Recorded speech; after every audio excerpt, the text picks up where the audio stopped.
Network માર્કેટિંગના જેટલા પણ લીડરો, જેટલા મિત્રો મને જાણે છે, બળદેવ પટેલ જય હો નામથી ઓળખાતો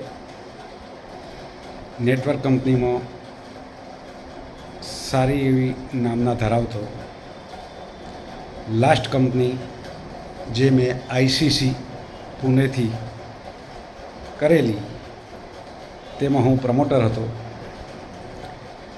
ઝીરોથી હીરો સુધીની પ્રગતિ તેમાં મેં કરાવેલી, પરંતુ કંપનીના ઘણા એવા નિર્ણયો હોય કે જે આપણને માન્ય ના હોય. આપણે જે કંપનીમાં રિક્વેસ્ટ કરીએ અને કંપની સ્વીકારવું જોઈએ તે સ્વીકારે નહીં. છેલ્લા 4 વર્ષથી હું કહેતો આવતો હતો એમડીને કે TDS 2% છે, ગવર્મેન્ટ 5% ના કાપો. છતાં પણ 5% કાપતા રહ્યા. કાપ્યા એનો મને વાંધો નહોતો, પણ દર 3 મહિને એ જે TDSના સર્ટિફિકેટ વેબસાઇટ ઉપર મૂકવા જોઈએ આપણી, તે મૂક્યા નથી. આજ સુધી TDS આપવામાં આવેલ નથી.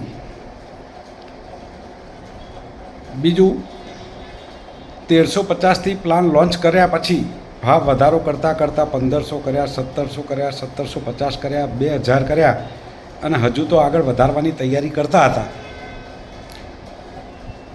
પૂછ્યા કર્યા વગર મન ફાવે તે રીતે પ્લોટિંગનું એમને ડિક્લેર કરી નાખ્યું.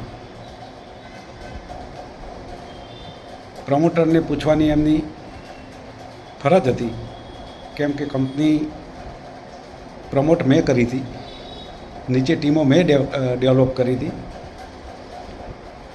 તો મને જાણ કર્યા વગર કોઈ ફંક્શન ડિક્લેર કરી નાખવું, કોઈ પ્રોડક્ટ ડિક્લેર કરી નાખવી, કોઈ લીડર સાથે કઈ રીતે વાત કરી લેવી, કોઈ નિર્ણયો જાતે કરી લેવા, આવું